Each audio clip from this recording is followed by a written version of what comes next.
Hello everyone, ಹೇಗಿದ್ದೀರೆಲ್ಲರೂ? Once again ನನ್ನ YouTube ಚಾನೆಲ್ಗೆ ಸ್ವಾಗತ. Welcome back to cook with Shreya YouTube channel. ಇವತ್ತು ಮಟನ್ ಗ್ರೀನ್ ಮಸಾಲಾ ಮಾಡಿದ್ದೇನೆ. ತುಂಬಾ ಈಸಿಯಾಗಿ, ಟೇಸ್ಟಿಯಾಗಿ, ಸುಲಭವಾಗಿ ಮಾಡ್ಕೊಳ್ಬಹುದು. ಗೀ ರೈಸ್ ಜೊತೆ, ಆಪಂ ಜೊತೆ, ಮತ್ತೆ ಸೇಮೈ ಜೊತೆ ಒಳ್ಳೆ ಕಾಂಬಿನೇಷನ್. ಫಂಕ್ಷನ್ ಇರುವಾಗ, ನಮ್ಗೆ ಮನೆಯಲ್ಲಿ ಸ್ವಲ್ಪ ಜನರಿಗೆ ಫಂಕ್ಷನ್ ಇರುವಾಗ ಮಾಡ್ಕೊಳ್ಳಿಕ್ಕೆ ಈ ರೀತಿ ಮಾಡ್ಕೊಳ್ಬಹುದು. ಸೊ ಬನ್ನಿ, ಮಟನ್ ಗ್ರೀನ್ ಮಸಾಲಾ ಯಾವ ರೀತಿ ಮಾಡುದಂತ ನೋಡ್ಕೊಂಡು ಬರೋಣ. ಅದಕ್ಕಿಂತ ಮುಂಚೆ ಯಾರಾದ್ರೂ ನನ್ನ ಚಾನಲ್ಗೆ ಹೊಸದಾಗಿ ಬಂದಿದ್ರೆ ಪ್ಲೀಸ್ ಸಬ್ಸ್ಕ್ರೈಬ್ ಮಾಡಿ ಮತ್ತೆ ಸಪೋರ್ಟ್ ಮಾಡಿ. ಬನ್ನಿ ಇವಾಗ ರೆಸಿಪಿ ಕಂಟಿನ್ಯೂ ಮಾಡೋಣ. ಮೊದಲಿಗೆ ಮಸಾಲಾ ಮಾಡ್ಲಿಕ್ಕೆ ಪ್ಯಾನಿಗೆ 1-2 ಟೇಬಲ್ ಸ್ಪೂನ್ ಎಣ್ಣೆ ಹಾಕೊಂಡು ಇದಕ್ಕೆ ಚಕ್ಕೆ, ಲವಂಗ, ಏಲಕ್ಕಿ, ಸೋಂಪು, ಸ್ಟಾರ್ ಮತ್ತೆ ಜಾಯಿಕಾಯಿ ಫ್ಲವರ್ ಹಾಕೊಳ್ಬೇಕಾಗುತ್ತೆ. ಇಷ್ಟನ್ನು ಹಾಕೊಂಡ ನಂತರ ಒಂದು ದೊಡ್ಡ ಈರುಳ್ಳಿಯನ್ನು ಹಾಕೊಳ್ತಿದ್ದೇನೆ. ಸಣ್ಣ ಈರುಳ್ಳಿ ಆದ್ರೆ 2 ಈರುಳ್ಳಿಯನ್ನು ಹಾಕೊಳ್ಳಿ. ನಾನಿಲ್ಲಿ ಸ್ವಲ್ಪನೇ ಗ್ರೇವಿ ಮಾಡ್ತಿದ್ದೇನೆ. ನೀವು ಜಾಸ್ತಿ ಮಾಡ್ತಿದ್ರೆ ಸ್ವಲ್ಪ ಜಾಸ್ತಿ ಈರುಳ್ಳಿ ಹಾಕೊಳ್ಬೇಕಾಗುತ್ತೆ, ಯಾಕಂದ್ರೆ ಈರುಳ್ಳಿಯಲ್ಲಿ ಗ್ರೇವಿ ಆಗುದು. ನಂತರ ಖಾರಕ್ಕನುಸಾರವಾಗಿ 3 ಹಸಿಮೆಣಸಿನಕಾಯಿ ಮತ್ತೆ 1 ಸಣ್ಣ ಇಡೀ ಬೆಳ್ಳುಳ್ಳಿಯನ್ನು ತಗೊಂಡಿದ್ದೇನೆ. ಇದರ ಜೊತೆ 1 ಇಂಚ್ ಶುಂಠಿಯನ್ನು ಕೂಡ ಎಣ್ಣೆಯಲ್ಲಿ ಹಾಕಿ ಫ್ರೈ ಮಾಡ್ಕೊಳ್ಳೋಣ. ಇದರ ಜೊತೆ ಒಂದು ಅರ್ಧ ಟೊಮೆಟೊವನ್ನು ಹಾಕೊಳ್ತಿದ್ದೇನೆ. ನಂತರ 20 ಗೋಡಂಬಿಯನ್ನು ಕೂಡ ಅದೇ ಪ್ಯಾನ್ಗೆ ಹಾಕಿ ಎಣ್ಣೆಯಲ್ಲಿ ಒಗ್ಗರಣೆಯಲ್ಲಿ ಫ್ರೈ ಮಾಡ್ಕೊಳ್ಳೋಣ. ನಂತರ 1 ದೊಡ್ಡ ಹಿಡಿಯಷ್ಟು ಕೊತ್ತಂಬರಿ ಸೊಪ್ಪನ್ನು ಕೂಡ ಅದಕ್ಕೆ ಹಾಕಿ, ಅದರ ಜೊತೆ 1 ಸಣ್ಣ ಹಿಡಿಯಷ್ಟು ಪುದೀನ ಎಲೆಯನ್ನು ಕೂಡ ಹಾಕೊಳ್ಬೇಕಾಗುತ್ತೆ. ಇಷ್ಟನ್ನು ಎಣ್ಣೆಯಲ್ಲಿ ಚಂದ ಫ್ರೈ ಮಾಡ್ಕೊಳ್ಬೇಕು. ಈ ರೀತಿ ಸೊಪ್ಪು ನೋಡಿ ಎಣ್ಣೆಯಲ್ಲಿ ಬಾಡ್ತದೆ, ಎಣ್ಣೆ ಬಿಸಿದಾಗಿದಾಗ ಈ ರೀತಿ ಬಾಡ್ತದೆ. ಇಷ್ಟ ಆದ್ರೆ ಸಾಕು. ಇದನ್ನು ಮಿಕ್ಸಿಗೆ ಹಾಕಿ ನೀರು ಹಾಕಿ ಗ್ರೈಂಡ್ ಮಾಡ್ಕೊಂಡು ಬರೋಣ. ಇನ್ನೊಂದು ಕಡೆಯಲ್ಲಿ ನಾವು ಮಟನ್ ತಗೊಂಡಿದ್ದೇನೆ. ನಾನಿಲ್ಲಿ ಅರ್ಧ ಕೆಜಿಯಷ್ಟು ಮಟನ್ ತಗೊಂಡಿದ್ದೇನೆ. ಇದಕ್ಕೆ ರುಚಿಗೆ ತಕ್ಕಷ್ಟು ಉಪ್ಪು ಹಾಕೊಳ್ಳೋಣ. ನಂತರ 1/2 ಟೇಬಲ್ ಸ್ಪೂನ್ ಅರಿಶಿನ, 1 table spoon ginger garlic paste ಮತ್ತೆ 1/4 ಕಪ್ನಷ್ಟು ಮೊಸರು ಹಾಕೊಳ್ತಿದ್ದೇನೆ. ನಾನು ಟೊಮೆಟೊ ಸ್ವಲ್ಪ ಹಾಕಿದೆ, ಯಾಕಂದ್ರೆ ಮೊಸರು ಇಲ್ಲಿ ಹಾಕೊಳ್ತೇವೆ, ಜಾಸ್ತಿ ಹುಳಿ ಆಗುತ್ತೆ, ಅದಕ್ಕೋಸ್ಕರ. ಮೊದಲಿಗೆ ಈ ರೀತಿ ಕರೆಕ್ಟ್ ಆಗಿ ಇಷ್ಟನ್ನು ಮಿಕ್ಸ್ ಮಾಡ್ಕೊಳ್ಬೇಕು. ನಂತರ ಇವೆಲ್ಲವೂ ಒಂದ್ ಸ್ವಲ್ಪ ಮಿಕ್ಸ್ ಆದ ನಂತರ ನಾವು ಗ್ರೈಂಡ್ ಮಾಡ್ಕೊಂಡು ಬಂದಿರುವ ಮಸಾಲೆ ಏನಿದೆ, ಗ್ರೀನ್ ಮಸಾಲ, ಇದನ್ನು ಕೂಡ ಅದೇ ಮಟನಿಗೆ ಹಾಕಿ ಹಾಗೆ ಒಂದು ಮಿಕ್ಸ್ ಮಾಡಿ ಮ್ಯಾರಿನೇಟ್ ಮಾಡಿ ಇಟ್ಟು ಬಿಡೋಣ. ಒಂದು ಅರ್ಧ ಗಂಟೆ ಮ್ಯಾರಿನೇಟ್ ಮಾಡ್ಲಿಕ್ಕೆ ಇಡಬೇಕು. ಇದಕ್ಕೇನೆ ಇವಾಗ 1 ಟೇಬಲ್ ಸ್ಪೂನ್ ಅಷ್ಟು ಕೊತ್ತಂಬರಿ ಪೌಡರ್ ಮತ್ತೆ ಅರ್ಧ ಟೇಬಲ್ ಸ್ಪೂನ್ ಅಷ್ಟು ಜೀರಾ ಪೌಡರ್ ಮತ್ತೆ 1/4 ಟೇಬಲ್ ಸ್ಪೂನ್ ಅಷ್ಟು ಬ್ಲಾಕ್ ಪೆಪ್ಪರ್ ಪೌಡರ್ ಕೂಡ ಹಾಕೊಂಡು ಮಿಕ್ಸ್ ಮಾಡ್ಕೊಳ್ಬೇಕು.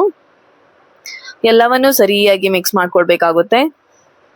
ಈ ರೀತಿ ಸರಿಯಾಗಿ ಮಿಕ್ಸ್ ಆಗ್ಲಿ, ಮಸಾಲೆಯನ್ನು ಎಳೆದುಕೊಳ್ಳುತ್ತೆ, ಅದಕ್ಕೋಸ್ಕರ ಈ ರೀತಿ ಮ್ಯಾರಿನೇಟ್ ಮಾಡಿ ಹಾಗೆ ಒಂದು ಅರ್ಧ ಗಂಟೆ ಹಾಗೆ ಇಟ್ಟು ಬಿಡೋದು. ನಾನಿಲ್ಲಿ ಹೇಳ್ತಿರುವಾಗ ತುಂಬಾ ಈಸಿ ವಿಧಾನ, ಅದಕ್ಕೋಸ್ಕರ ಈ ರೀತಿ ಹೇಳ್ತಿದ್ದೇನೆ. ಇವಾಗ ಅದೇ ಮಿಕ್ಸಿ ತೊಳೆದ ನೀರಲ್ಲಿ ಸ್ವಲ್ಪ ನೀರನ್ನು ತೆಗೆದುಕೊಂಡು ಅದಕ್ಕೆ ಒಂದು ಸಣ್ಣ ತುಂಡು ಹುಳಿಯನ್ನು ನೆನೆಸಿಟ್ಕೊಳ್ತಿದ್ದೇನೆ. ಇವಾಗ ಪದಾರ್ಥ ಮಾಡೋಣ. ಪ್ಯಾನ್ಗೆ, ಕುಕ್ಕರಿಗೆ 1-2 ಟೇಬಲ್ ಸ್ಪೂನ್ ಎಣ್ಣೆ ಮತ್ತೆ 2 ಟೇಬಲ್ ಸ್ಪೂನ್ ಅಷ್ಟು ತುಪ್ಪ ಹಾಕೊಂಡು ಇದಕ್ಕೆ ಚಕ್ಕೆ, ಬೇ ಲೀವ್ಸ್ ಮತ್ತೆ ಏಲಕ್ಕಿಯನ್ನು ಹಾಕೊಂಡಿದ್ದೇನೆ. ಇದರ ಜೊತೆ 1 ಈರುಳ್ಳಿಯನ್ನು ಹಾಕೊಂಡಿದ್ದೇನೆ. ಈರುಳ್ಳಿ ಬ್ರೌನ್ ಆಗುವ ತನಕ ನಾವು ಈ ರೀತಿ ಫ್ರೈ ಮಾಡ್ಕೊಳ್ಬೇಕು. ಈ ರೀತಿ ಬ್ರೌನ್ ಕಲರ್ ಬರಬೇಕು, ಅಷ್ಟು ತನಕ ಫ್ರೈ ಮಾಡಿಕೊಂಡು ಇವಾಗ ನಾವು ಮ್ಯಾರಿನೇಟ್ ಮಾಡಿ ಇಟ್ಕೊಂಡಿರುವ ಮಟನ್ ಏನಿದೆ, ಮಸಾಲೆ ಸಮೇತವಾಗಿ ಕುಕ್ಕರ್ಗೆ ಹಾಕೊಳ್ಬೇಕಾಗುತ್ತೆ. ತುಂಬಾ ಈಸಿಯಾಗಿ ಮಾಡುವ ವಿಧಾನ ಇದು, ಬೇಗ ಆಗುತ್ತೆ. ಅದಕ್ಕೋಸ್ಕರ ಈ ರೀತಿ ಹೇಳ್ತಿದ್ದೇನೆ. ಬೇರೆ ವಿಧಾನದಲ್ಲೂ ಕೂಡ ನಾವು ಗ್ರೀನ್ ಮಸಾಲ ಮಾಡ್ಕೊಳ್ಬಹುದು, ತೆಂಗಿನಕಾಯಿ ಹಾಕಿ ಎಲ್ಲ. ನಾನಿಲ್ಲಿ ಸಿಂಪಲ್ ಆಗಿ ಹೇಳ್ತಿದ್ದೇನೆ. ನಂತರ ನಾವು ನೆನೆಸಿಟ್ಕೊಂಡಿರುವ ಹುಳಿ ಏನಿದೆ ಅದನ್ನು ಕೂಡ ಹಾಕೊಂಡು ಈ ರೀತಿ ಮಿಕ್ಸ್ ಮಾಡ್ಕೊಳ್ಬೇಕಾಗುತ್ತೆ. ಉಪ್ಪು ಎಲ್ಲ ಆಲ್ರೆಡಿ ನಾವು ಹಾಕಿದ್ದೇವೆ, ಸೊ ಬೇಕಿದ್ರೆ ಮತ್ತೆ ಹಾಕೊಂಡ್ರೆ ಆಯ್ತು, ಒಂದ್ಸಲ ಬೆಂದ ನಂತರ ಹಾಕೊಂಡ್ರೆ ಆಯ್ತು. ಇವಾಗ ಕರೆಕ್ಟ್ ಆಗಿ ಎಣ್ಣೆಯಲ್ಲಿ ಫ್ರೈ ಮಾಡ್ಕೊಳ್ಬೇಕು. ಒಂದು ಹೈ ಫ್ಲೇಮ್ ಅಲ್ಲಿ ಒಂದು 5 ನಿಮಿಷ ಆದ್ರೂ ಫ್ರೈ ಮಾಡ್ಕೊಳ್ಬೇಕು. ನಂತರ ಕುಕ್ಕರ್ ಲಿಡ್ ಮುಚ್ಚಿ ಹಾಗೆ 1 ವಿಸಿಲ್ ತೆಗಿತಿದ್ದೇನೆ. ನಂದು ಇಲ್ಲಿ ದೊಡ್ಡ ವಿಸಿಲ್, ಮತ್ತೆ ಬನ್ನೂರ್ ಮಟನ್ ತಗೊಂಡಿದ್ದೇನೆ, ಅದಕ್ಕೋಸ್ಕರ ಒಂದೇ ವಿಸಿಲ್ ತೆಗಿತಾ ಇದ್ದೇನೆ.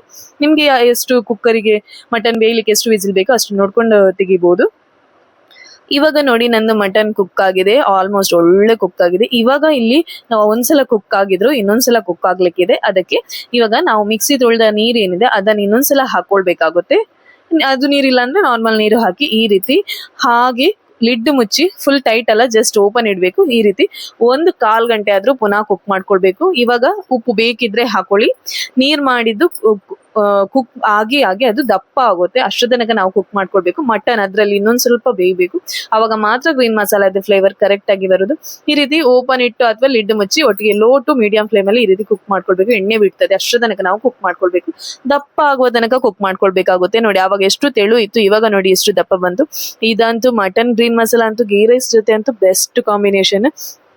ಒಂದ್ಸಲ ನೀವು ಟ್ರೈ ಮಾಡಿ. ಓಕೆ, ಇವಾಗ ಮೇಲ್ಗಡೆಯಿಂದ ಕೊತ್ತಂಬರಿ ಸೊಪ್ಪು ಹಾಕೊಂಡೆ ನಮ್ಮ ಮಟನ್ ಗ್ರೀನ್ ಮಸಾಲ ರೆಡಿ ಆಗಿದೆ. ಸೊ ನೀವು ಕೂಡ ಒಂದ್ಸಲ ಟ್ರೈ ಮಾಡಿದ್ರೆ ಹೇಗಾಗಿದೆ ಅಂತ ಹೇಳಿ. ಹಾಗೆ ನನ್ನ ಚಾನಲ್ಗೆ ಯಾರಾದ್ರೂ ಹೊಸದಾಗಿ ಬಂದಿದ್ರೆ ಪ್ಲೀಸ್ ಸಬ್ಸ್ಕ್ರೈಬ್ ಮಾಡಿ. ಮತ್ತೆ ಇನ್ಸ್ಟಾ ಮತ್ತೆ ಫೇಸ್ಬುಕ್ ಪೇಜ್ ಅಲ್ಲಿ ಕುಕ್ ವಿತ್ ಶ್ರೇಯಾ ಅಂತ ಇದೆ, ಅಲ್ಲಿ ಕೂಡ ಫಾಲೋ ಮಾಡ್ಕೊಳ್ಳಿ. ಓಕೆ, ನೋಡಿ, ನಮ್ಮ ಮಟನ್ ಗ್ರೀನ್ ಮಸಾಲ ತುಂಬಾ ಈಸಿ ಅಂಡ್ ಪಟ್ ಅಂತ ಮಾಡಬಹುದಾದ green masala, mutton green masala ready. So ನೀವು ಕೂಡ ಟ್ರೈ ಮಾಡಿ. ಓಕೆ, ಟಾಟಾ, ಬಾಯ್ ಬಾಯ್.